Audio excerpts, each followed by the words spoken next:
Guys, selamat datang kembali di channel Maedopio. Nah, buat yang baru gabung, halo, selamat datang. Semoga kalian betah ya di channel ini. Oke, dan barusan aku udah bikin kopi ya. Tapi di video kali ini aku nggak akan dulu bagi-bagi resep kopi nih. Nah, karena di video kali ini aku akan sedikit bercerita ya tentang mengenai 3 hal penting dalam penyeduhan kopi. Seperti apa? Like dulu video ini, komen di bawah, dan yang terpenting adalah kalian subscribe channel ini dan jangan lupa nyalakan juga tanda loncengnya agar kalian tidak ketinggalan video-video terbaru dari channel ini.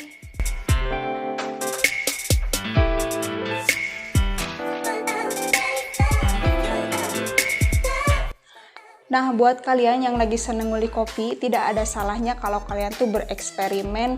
Jadi kayak kalian tuh mau bikin resep sendiri gitu, dengan cara merubah elemen-elemen penting dalam penyeduhan kopi, seperti kalian merubah green size, kalian merubah rasio, kalian juga merubah suhu yang nantinya bakal jadi resep kalian sendiri.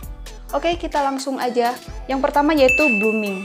Jadi kata-kata ini nggak asing ya, udah pasti nggak asing sih di telinga kita, karena kata-kata ini sering kita dengar ketika kita membicarakan kopi atau ketika kita sedang membuat kopi. Nah, tapi pasti di antara kalian belum ngerti juga apa sih itu blooming gitu.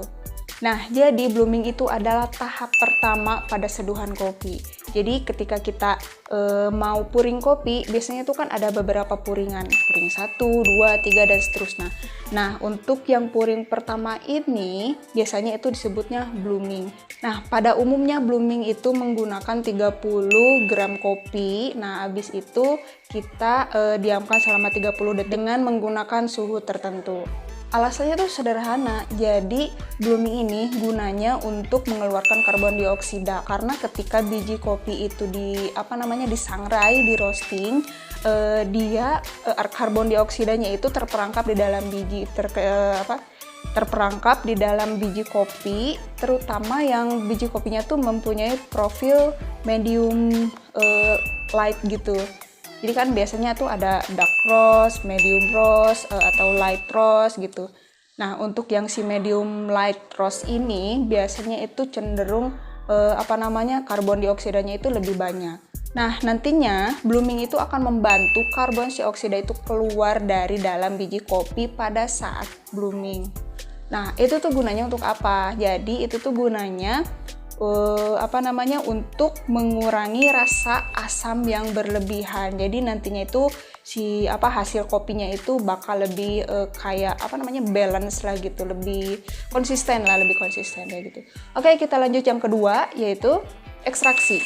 Nah, pada tahap ekstraksi ini kita itu sebagai penyeduh mempunyai kontrol total untuk mengulik seduhan kopi kita.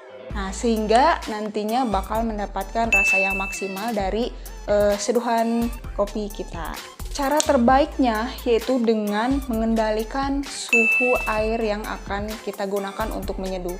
Biasanya sih kalau aku pakai suhunya itu antara 90 sampai 96 derajat. Karena kalau misalnya terlalu rendah di bawah 90, karena kan nanti ketika kita ngeblooming, ketika kita menyeduh kopi, itu suhunya pas begitu masuk ke cangkir, pas begitu kita mau minum tuh otomatis suhunya bakal turun, dan rasanya pun ya bukan nggak enak sih, tapi lebih ke mungkin lebih ke nggak maksimal aja gitu rasanya. Sedangkan kan kalau misalnya kita pakai suhu minimal di 90 sampai 96 derajat Celcius, itu ketika air turun ke cangkir lalu kita minum itu nggak akan turun banget lah gitu suhunya, paling turun sekitar 3 derajatan gitu lah.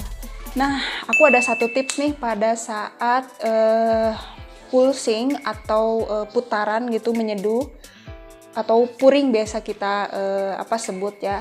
Jadi mungkin ini bisa jadi bahan pertimbangan buat kalian juga. Nah, untuk menciptakan hasil yang maksimal, biasanya para brewers gitu yang emang udah ahli dalam seduh menyeduh kopi, itu mereka menyarankan kurangilah jumlah tuangan atau pulsing. Maksudnya tuh kuranginlah kalau misalnya kita itu ngepuring si V6 itu biasanya 5 kali puringan gitu, 5 tahap.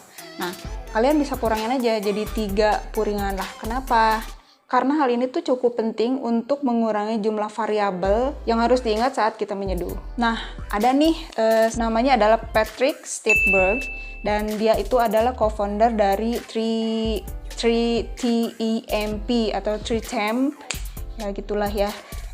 Dia tuh pernah menjelaskan bahwa tuangan air lebih sedikit dengan putaran air yang lebih besar itu tuh akan mempersingkat waktu ekstraksinya ya. Contoh misalkan aku di sini pakai sebagai contoh aja ya. Jadi kayak resepnya Veronica Galova Vesela yang dimana dia menggunakan metode 1:1:1. Nah, itu adalah metode ciptaan dia sendiri. Mau tahu resepnya seperti apa? Tonton di video aku sebelumnya, adalah scroll ke bawah, di situ ada resepnya dari Veronica Galova Vesela. Itu sangat mudah banget dan hasilnya tuh enak banget. Nah, sebaliknya nih, jika tuangan itu lebih banyak atau lebih sering dengan putaran yang lebih kecil, itu tuh akan memperpanjang waktu ekstraksi si kopi yang kita seduh dan coffee blend-nya itu menjadi lebih rata lah gitu ya. Contoh misalnya di sini aku pakai metodenya Tetsuya Kasuya ya dari Jepang. Dia juga salah satu brewer champion. Jadi dia tuh menggunakan putaran itu menggunakan 5 kali puring gitu dengan resep yang dia bikin sendiri gitu.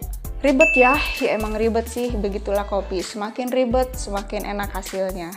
Oke, ini dia yang ketiga. Yang ketiga adalah seduhan terakhir. Nah, pada tahap ini secara kalkulasi kita tuh mempunyai 40% seduhan yang harus kita selesaikan gitu.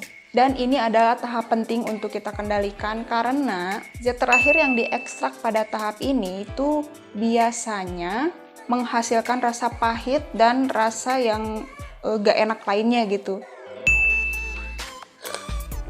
Haus. Nah, memahami aspek-aspek saat menyeduh itu bagiku cukup penting ya, karena meskipun kita menyeduh untuk diri sendiri, misalkan kita seduh untuk kita minum sendiri, tapi kalau misalnya hasilnya nggak enak gitu, nggak sesuai selera kita, ya buat apa gitu.